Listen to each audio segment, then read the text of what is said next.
When I first graduated with $150,000 in student loans and I was panicking about my finances, my natural first thought was, I need a budget.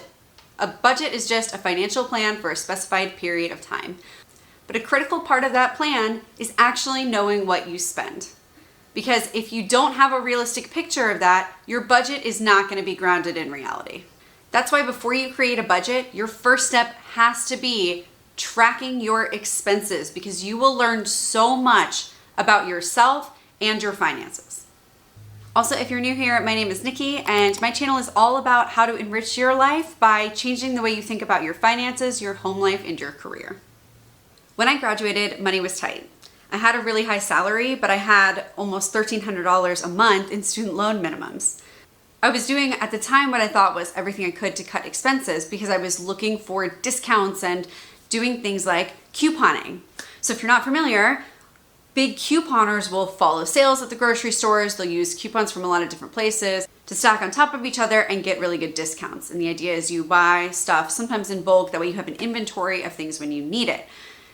That's great. But while I was over here stockpiling things like soup or toilet paper or whatever it is because I was getting a good deal, I didn't realize how much I was actually spending. When I actually tracked my monthly expenses, I was spending twice as much as I thought I was on groceries every month. Literally twice. It made me want to throw up. So even though future Nikki might appreciate the stockpile of stuff that I was building up, current Nikki couldn't put the extra payments on her loans that she was hoping to. Jesus. Do you see this? My cat is nuts. And this is my well-behaved cat. So one thing that I noticed as I was tracking my spending is that 2 months rarely looked the same. My spending tended to fluctuate. I might have very little spending one month where I didn't go out to restaurants, I saved a lot of money at the grocery store, but then the next month I had to buy plane tickets or I had to buy a wedding gift for someone. Sometimes I was able to pre-plan those expenses, but a lot of times I was just kind of paying myself back for how low my bank account dipped that month. Now, I never got into credit card debt. I never overspent compared to what I actually had. I really just tried to make sure I stayed above a minimum amount in my bank account. This is why for me, the traditional budget, at least that I grew up hearing about, where you have a set amount of money for groceries and a set amount of money for restaurants and a set amount of money for, every little line item in your budget, just never really worked for me. So hi, Calvin. So instead of doing a strict budget, I do a forecast of what I think I'm going to spend in a month. And then by tracking what I actually spend, I'm able to see where I am lower than what I planned and also where I have overages compared to what I planned. I'll adjust that plan in the middle of the month and move money around to different places, or I'll carry an overage into the next month, which will help me mentally adjust what I plan to spend to account for repaying myself back where I had an overage. I personally use Mint to track all of my spending. This is not sponsored by them in any way, although guys, if you ever want to, please let me know because I really do use your app. I actually created a fake Mint account that I'm gonna jump over to my desk and show you guys as an example. All right, so now I'm gonna go through this fake Mint budget that I put together and show you how I would adjust it based on the actual spending throughout the month. And don't mind the outfit change. I'm filming this a couple days later because I had some camera issues. So I'm looking through this, and one of the first things that I'm seeing is that I've got no spending on this service and parts line. Now I have a similar line item in my personal budget that has to do with car maintenance. And basically I'll just save $150 every month. That way when I need to get an oil change or get a repair done, I will have that money built up and already allocated for car maintenance over time.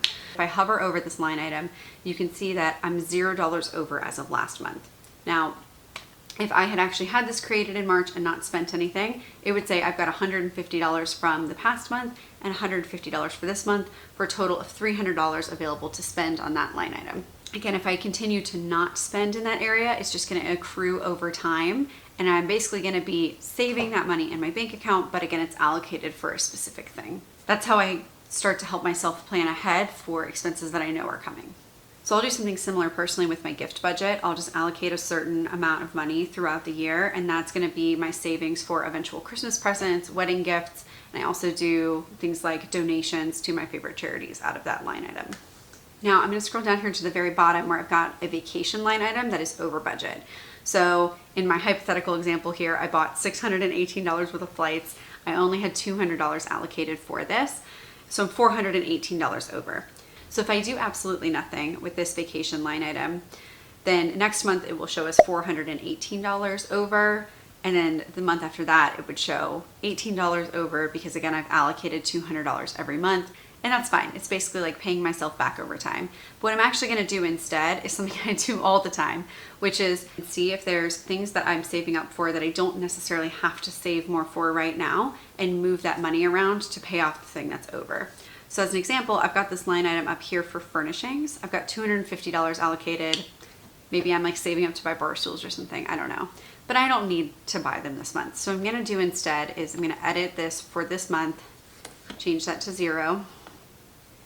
And then you're gonna see here on the right, I've got $250 left over, and I'm gonna add that money to my vacation budget instead.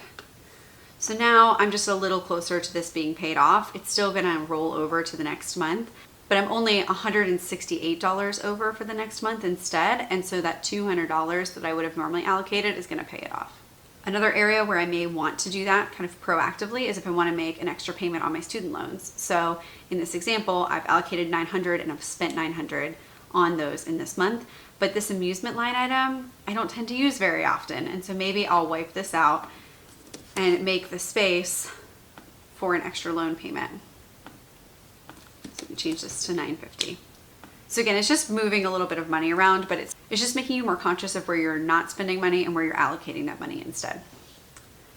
Now, another thing too is to look at where are you pretty spot on with your estimates. So things that are recurring exact amounts, like your internet bill, if you pay for something like Netflix, your mortgage, those aren't really gonna change. But for coffee shops, for example, if I'm consistently, really close within a few dollars of that budget, I know that I'm pretty predictable in that area. Now, whether or not I want to change that over time, that's a separate issue. But at least I know what I actually spend in that area and I can plan for it. Tracking my spending and budgeting this way did 4 things for me. First, it gave me a lot more confidence in my finances. Since I knew where every single dollar was going, it was a lot easier to make the next best decision on what to do with my money.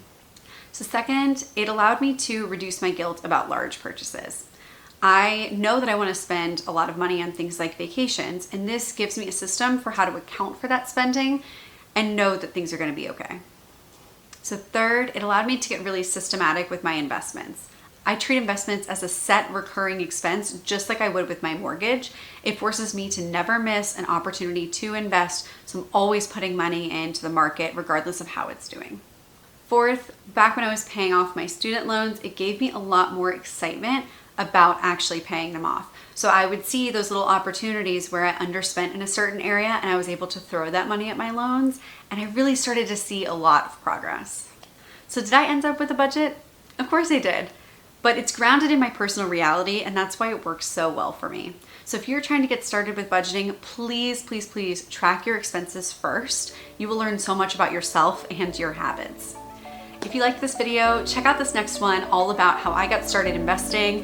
It's a great lesson for beginners and how your investing strategy can and should change over time. Thanks, and I'll see you next time.